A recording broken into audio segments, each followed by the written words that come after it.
Thanks for checking out our election coverage. I'm Reagan Hill with CPHS News. The Wolfcast and Wolfpack online newspaper have partnered together to provide you with an in-depth coverage on this year's district elections. With 5 places on the school board open, our reporters had the chance to interview all but one candidate running to earn a spot in the board.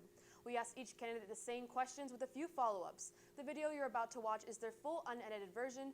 Please keep in mind that we do not fact-check any of their claims. Thank you for watching, and don't forget to vote.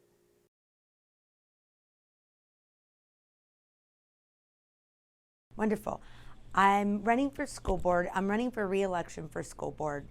Really, I care a lot about education. I care about public education. I first ran 4 years ago, and at that point, I ran for school board. I was the executive director of the Leander ISD Educational Excellence Foundation, and I was the first ED of that foundation because I care about public education. I'm the first person in my family to go to college, and I credit a lot of my success because teachers believed in me way before I knew to believe in myself, and the power of a high quality public education system is important.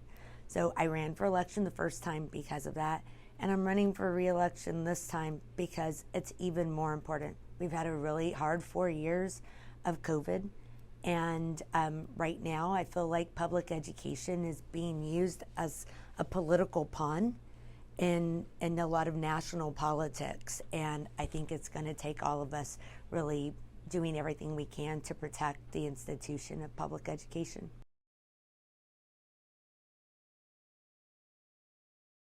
Really, I think the best experiences of, I think the experiences that qualify me to be a school board member are experiences of being a parent in our school district, being a volunteer in our school district.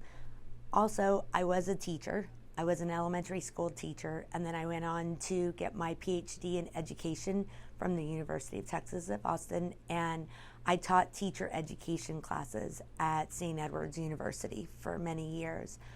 So I come to this with the lens of education. At the same time, you really have to understand and respect governance. As a school board member, you don't teach. You don't decide what's being taught. You're setting governance. We have amazing teachers. We have amazing faculty in Leander ISD, and it's making sure we have all the supports set up in place so that they can be successful.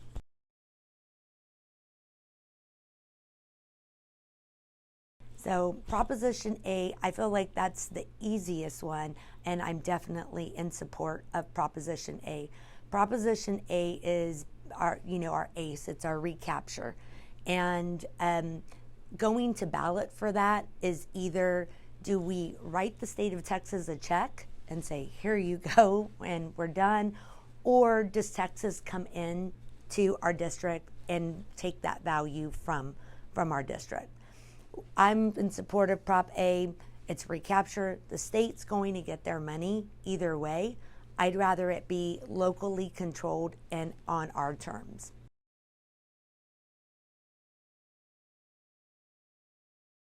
So Proposition B, I said Proposition A is easy. I think my stance on Proposition B is just as simple. I am in support of Prop B. What Prop B allows for us to do is move. School funding works in 2 buckets, right? And y'all may have heard a lot about this. And there's 2 pieces of tax rate that combine to form the tax rate that our district has. It's our maintenance and operation, our interest and shrinking.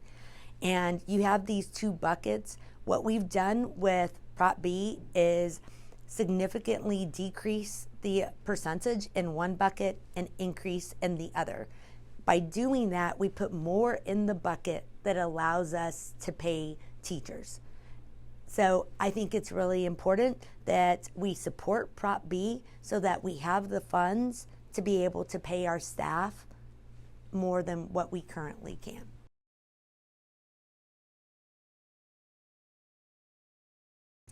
Honestly, there are no good cuts. They're really not. When you look at our school district, the majority of our budget is teacher salary. The majority of our budget is people. We're not a district that has a lot of administration. We're not a lot of we're a large district that doesn't have a lot of that structure and funding in place right now. And so honestly, there's not a good place to cut. There are no good places. It's staff, because that is the majority of our budget. And so what we would have to look at is, what are all the programs that this is what is required by the state of Texas. This is what we must have. What are all the other pieces where we are allowed to cut? I'm telling you, those are not things we want to cut. Those are things that make our district special. Those are things that make students want to go to school, are all those things. And so there are no good cuts.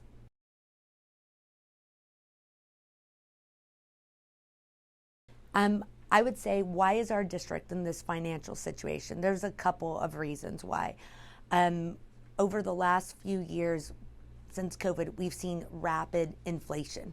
And with rapid inflation, I mean, everything is more expensive right now. What's also happened during that time is property values increased significantly. And so everyone is paying more taxes. As you pay more taxes, that bucket that the state says you get to keep, it overflowed. That money goes back to the state. We don't get to keep that, because the number one way that that bucket gets determined by the state, it's the basic allotment, what the state gives you for each student that's at school per day, right? With all this rapid inflation, the basic allotment has not changed. That never changed. That hasn't changed since 2019. And so as we've seen inflation, that hasn't adjusted. And so we're in the situation now where, we have to pay staff more. We're receiving more in property, in our property values, but that has to go back to the state for recapture.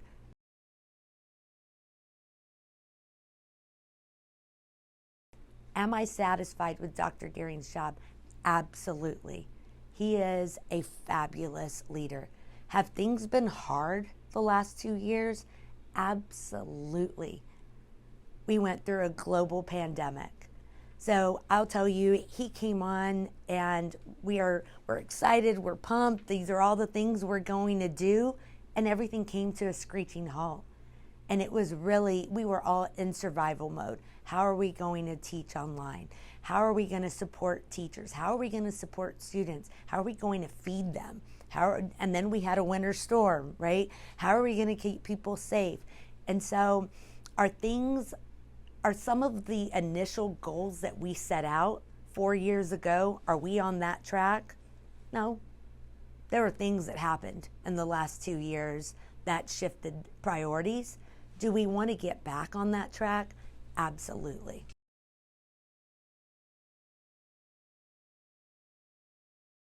Yes, so I have 3 children that are or were LISD students. So I had my oldest graduated in 2020, and 2020 graduation was rough, right?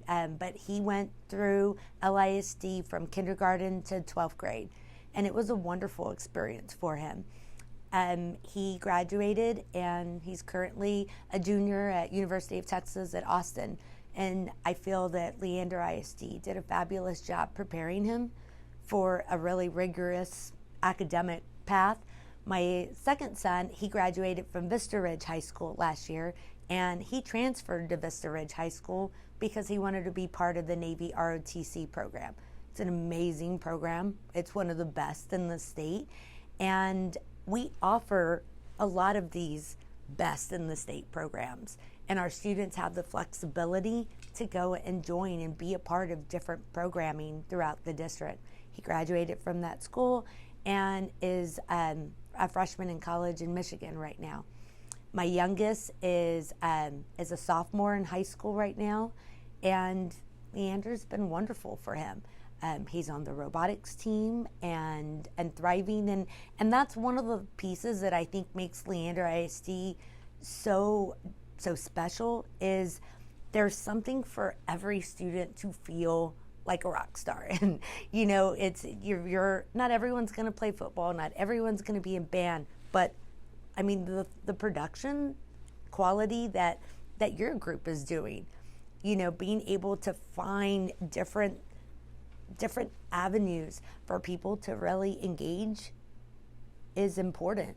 And all of that type of programming is really important to LISD.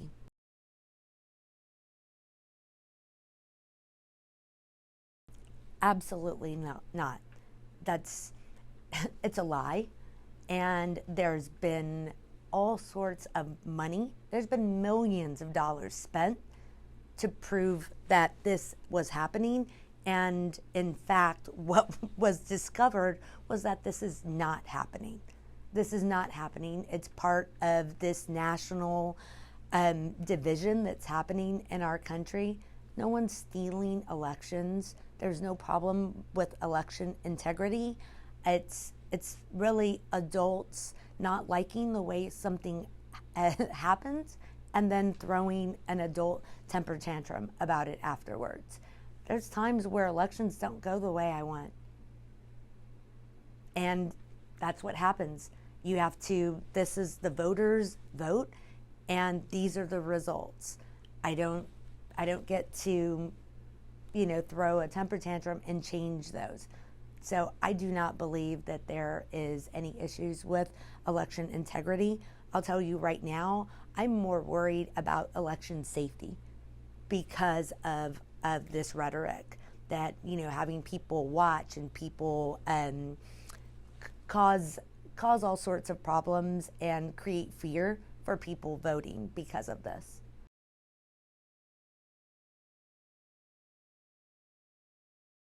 Absolutely. Absolutely. I think we have to do everything we can to let people know what's at stake in this election, and then know that I did everything I could, and also know that I'm still going to be a parent in this district. I still live here and I still pay taxes, and I'm still going to do everything I can as a parent and a volunteer to make sure that my kid and my community and my schools feel safe. And so, win or lose, I'm a volunteer and a parent in this district.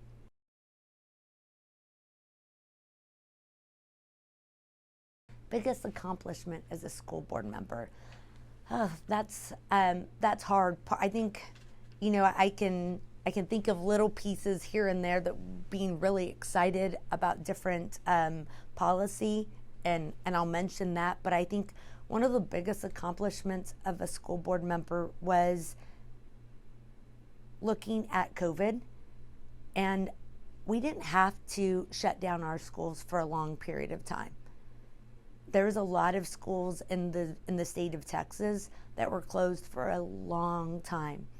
We closed when we had to, and we opened as soon as we could to give different options for different students and different families.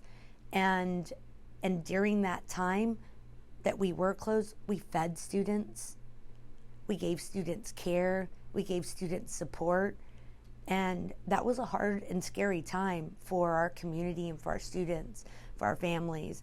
And our district really came together to take care of one another. And I'm proud of all the work we did there.